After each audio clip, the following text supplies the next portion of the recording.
Hello, everybody. It's Adrian Plass here, Yes, and Bridget. Hello. and it's number 202 in Sounding the Shallows. Nothing exciting, nothing to get excited about till 300 now.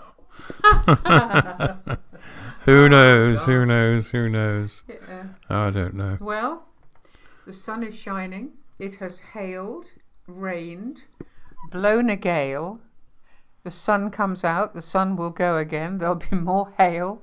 No snow, unless anybody in the UK is having snow at the moment. We have no snow, but we've had everything else. I couldn't believe somebody who came to our house this morning said that she'd walked her son to school and it had hailed as she went. Yeah. No, absolutely. It was so cold. Yeah. So I don't know what the weather's doing where you are, but in County Durham, it's pretty off, really, considering we're nearly in May. Well, someone has written to us to do a you used a phrase last time we were around here, and it was piddled off, which is Yes, I rather wish I hadn't. I don't think that word is in the Bible. There are a lot of other things in the Bible, but I don't think that one is. Do you know what? I don't care whether it's in the Bible or not. Anyway, he wrote, this is a little along the lines of some of the things I've done where you take the make up a story in the Bible and add some ends of words to make it sort of biblical-ish. So I'll read it anyway. It goes like this. It's called Piddled Off. And lo, Paul grew greatly piddled off, and did wax exceeding wrath. And thus he smote Barnabas an almighty clout about the bunts.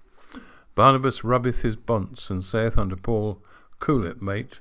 Methinkest thou growest increasing up thyself. What happeneth to all that humble stuff thou used to spout? I am the chiefest of sinners and all that. Waitest thou until I penneth my blockbuster biography of thee, the real St. Paul? Paul blustereth.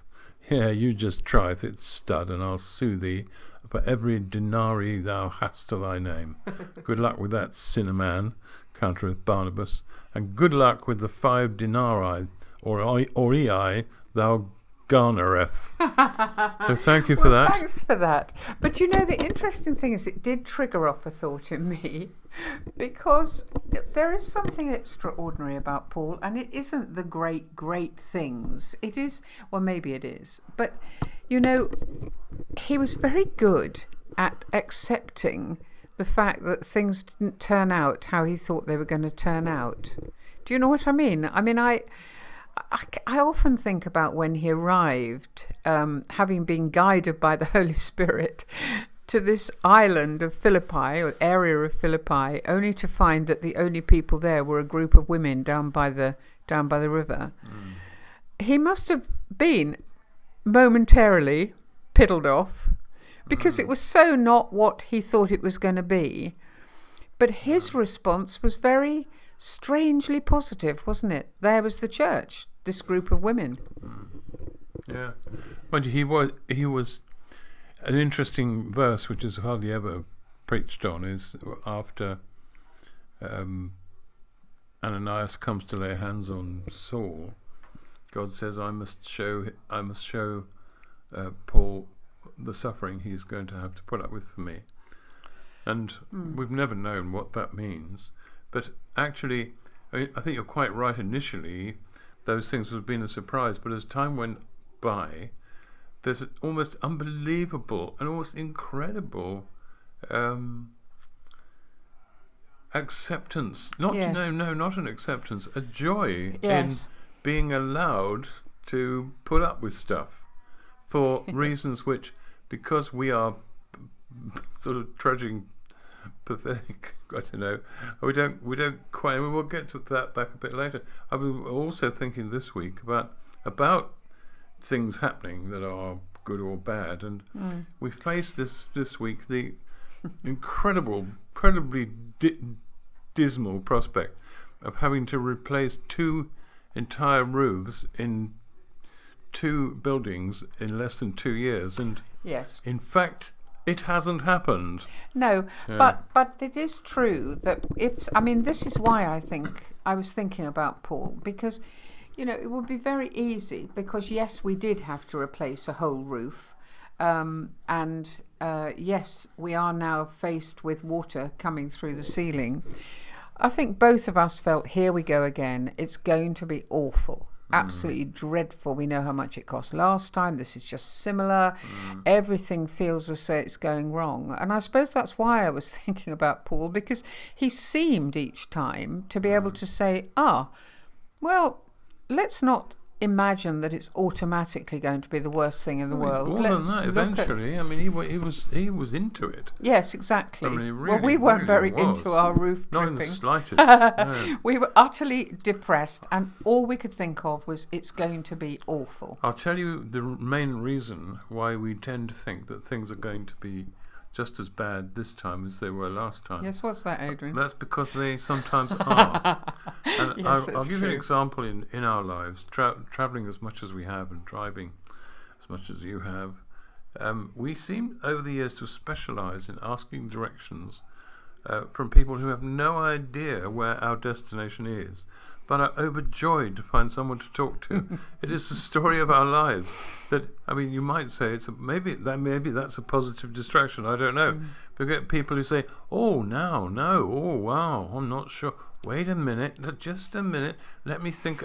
And you suddenly realise that they're really, really happy about the opportunity to have a bit of a chat. And that sort of thing seems to happen over and over again. Yes. I don't know why. Maybe we're missing these amazing opportunities then, because I think both of us feel, yes, but we want to know where we're going. And we don't actually want to listen to you telling us your life story at this moment. Yeah. Having said that, I know that your experience, Adrian, is always that anything can happen in any conversation if you're open to the possibility of something interesting happening. Yes, it can. And or something good happening, rather than think, "Oh, here we go. I actually I'm actually busy. I actually want to get a move on. I actually don't want to be doing this." It is so easy to become glum, isn't it? To feel hard done by, or to feel sort of, this isn't what I had in mind. I mean, the weather isn't what I had in mind at the moment. I don't think it's what anybody had in mind. If you're in the north, I think it's not exactly dangerous, but a loss of opportunity and hope. Yes. To think that any person you get involved with is stopping you from being busy in the wonderful work that you do.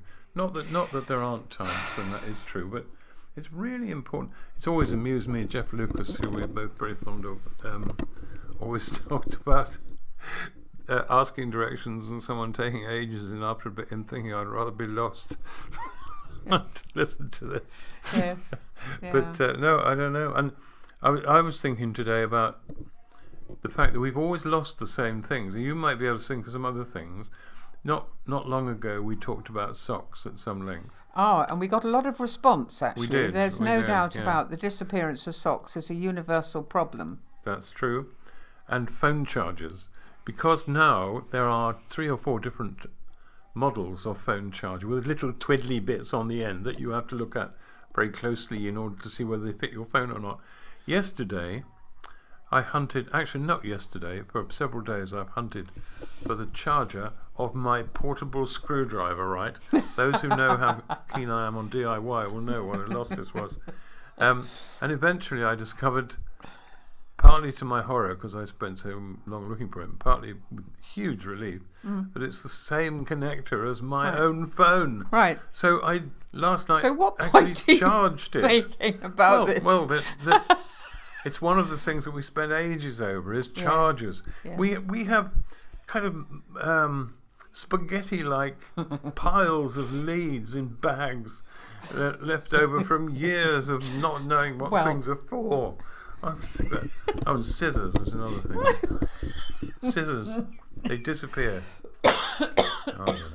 Anyway, one good thing this month. Come on, what's the one good thing, having created this tsunami of misery of lost things? But anybody who has never come to our home will be beginning to picture this miles and piles of... our home is... It's because we make sure the a spaghetti-like mass is placed in a plate. Anyway. Also, can I thing that just happened- point out one more thing before What's we that? carry on? Is anybody who has a dog knows that part of the loss of socks is there is nothing that brings joy to a dog more than being able to grab a sock and run as far and as fast as this dog can with your sock, knowing that you will follow. That's true, and it's the only thing I really detest about this dog. So one thing that is a pain for one person is a huge joy for another, or certainly for a dog. That's a sort of cheap thing. Though. Anyway, what happened that was good this month, well, it's kind of good and bad, is that we ended up, after paying our power bill, £4 in credit, right? And the reason for that was we discovered we'd paid it, the last one twice. So, Adrian, we're not coming out of this very well. no, well, in one way, it was really good because we didn't realise we'd done that. And suddenly we'd paid it and we were in credit. I mean, it was only £4, but... another thing. Yes, come on then. We've had a leak in our roof, as some people might know. Well, we if they've talked listened. about, we And said. thank goodness that's all sorted out. But we haven't had hugely good experiences with insurance claims, have we? Well, no. I think we always. It's because we don't know about things. I mean, we assumed we had some storm damage on our roof, but actually we hadn't. We just got a blocked drain pipe and a lot of water that is continuing to seep into our sitting room, even as we speak. But And the possibility of us going onto the flat roof to look at that is nil. no, Yeah. but Anyway, it is going thank well, goodness for and that. we have got somebody who's going to sort it out. Yeah. And it is that. But this is what I was talking about we were purely gloomy about it. We assumed the worst. And suddenly there's somebody who we've known in the past who's a great builder standing on said roof and saying, I can fix this.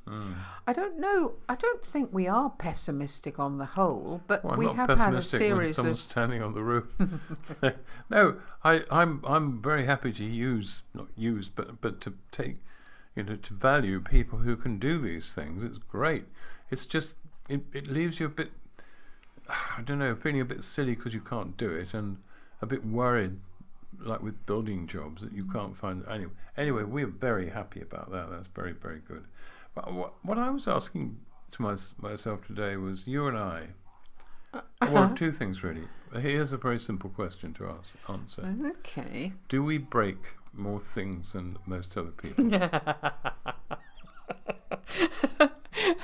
Well, as I don't know what all these other people in the world break, my guess would be we might. I mean, you have a hand that doesn't hold things very well, and I also have a hand because of doing that ridiculous thing of cutting through the tendon and the nerve that doesn't hold things very well. So that might be to do with... I don't know. I don't know, Adrian, Are is we the the answer only to people? that profound You question. and I are slightly different. If I drop a glass and break it, I don't even blink. I simply pick up the dustpan and brush, sweep it up and put it in the bin. You go through a short, What do I do, hysterical darling? 2 seconds, Right. and then you do the same thing. So what does that say? Well, not a lot. I think it's just we've broken a lot of glasses in our time. Now, what I was more seriously ask, do you think that you and I, or you or I, are pessimists or optimists? Do you think you hope for the best more than I do? That I have a horrible feeling that age has something to do with it, actually, Adrian, because I think when you have a vigorous body and an ability to do things, there's always that feeling you can sort something and you can get out there and deal with it, and therefore you don't dwell on things and becoming so sort of down about it. I know one person who listens to this program can't move at all, and I cannot imagine how you can ever hold on to the sort of hope that I know she tries to, and find something positive and to be optimistic about if you are like that. But I think by nature I'm always excited about something new. But as I say, even that, I don't know, I'd be interested to know what other people feel, but it seems a bit harder at the moment. bit tougher, yeah. A bit tougher. I think when you're older and there are more aches and pains and things, you're very conscious of that as well. But you and our daughter Kate have the same recovery process available to you, don't you? And I mean, yeah, I think that's a temperament thing. Yeah. I'm always, doesn't take much to lift me, and I'm looking out of our window now, and there's some blossom on a tree out there that is actually filling me with huge level of joy and hope. But yeah, I don't know, Adrian. I don't quite know where you're going with this. I mean, well, I was wondering because, as we know, there are throughout our experience of the church, there are certain areas where there's a kind of broad, unspecified, non-analysed assumption that Christians are optimists. They're hopeful people because they're so fortunate. Perhaps I'm just fortunate that they have discovered the way and they followed Jesus and all that. So, what does it mean then? I mean, well, I think one thing it means is that the sort of people who have the charisma to lead and therefore are often in those positions often are the sort of people who are very positive. They need to be. They're always looking forward. They're rarely looking back. What do you mean by people in the lead? Well, we've known one or two. Well, people who lead churches, people who lead movements. Yeah. I mean, we've known one or two really wonderful church leaders who have a whole line of people running along behind them because they are not the people who have the great idea and the great exciting that's thing. That's a very human thing, though. Yes, isn't but it? I think that's what I'm saying. That's the difference in temperament. Yes, but I think that is what I'm saying. I think it's all right to think about difference in temperament. That, of course it is. That, God didn't choose. I mean, like that thing that I've often enjoyed, that when Peter and John, when Jesus has been telling Peter what he's going to do, and Peter wants to know what John is going to do. And basically Jesus says, well, that's nothing to do with you.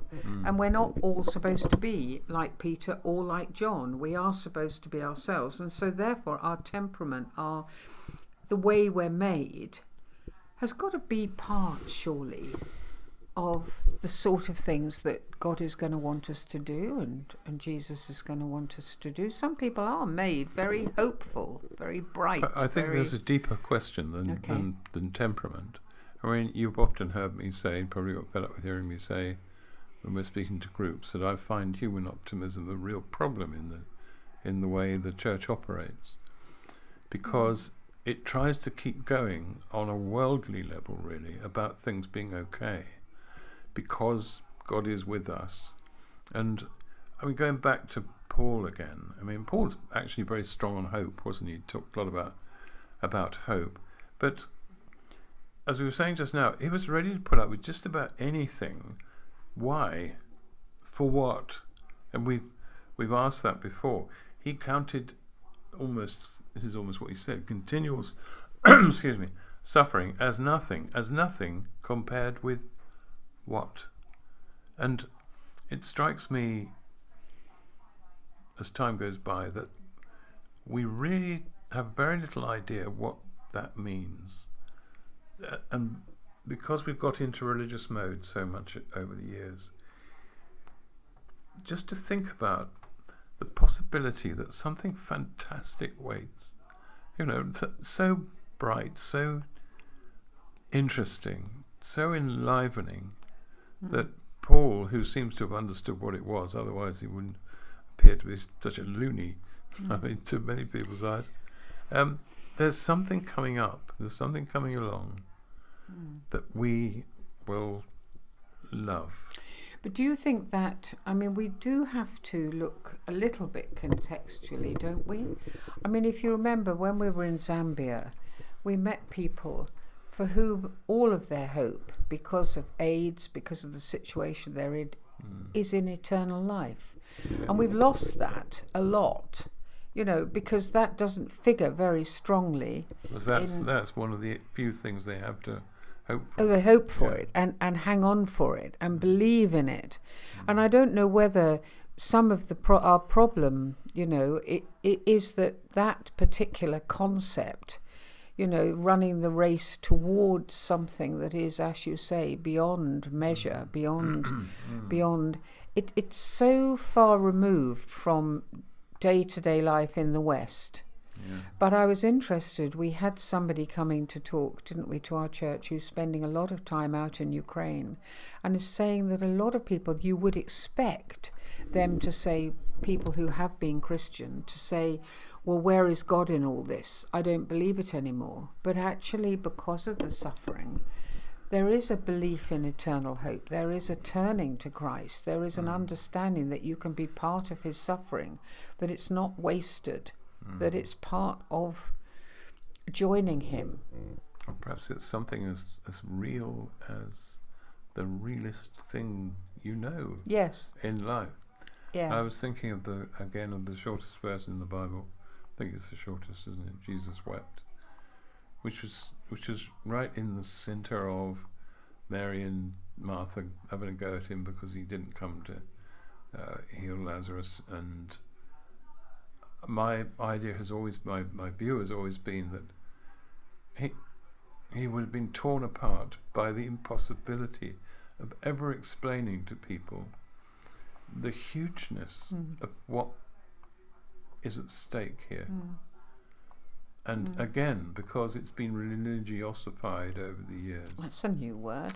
Well, I'm Piddled sure off, it is. religiosified. Yeah. But I think there's something that we haven't understood, and one of the things I hope people take heart from is that lack of understanding. There is something coming that may be so wonderful that we hardly believe it. But in the meantime, you do hit trouble. You do hit suffering. Perhaps Paul was given a glimpse of something very special. I remember he talked about a man who had said he'd been to a seventh heaven, didn't he? We don't know what that means. No. Going up in some elevator to the 7th floor to look at something, I don't know. We do know that Paul heard the voice of Jesus on that road to Damascus, which is something that most of us have not had the experience of. Yeah. We may have had a glimpse of it, a moment where we feel we know God's talking to us, but he actually heard the voice of Jesus. Yeah. And we will one day, hopefully, hear the voice of Jesus. Yeah. There's lots of big promises out there. Yeah, and at that point our understanding comes to an end. Maybe somebody else will enlighten us. Maybe. Anyway, we'll see you next week. Thank you for listening.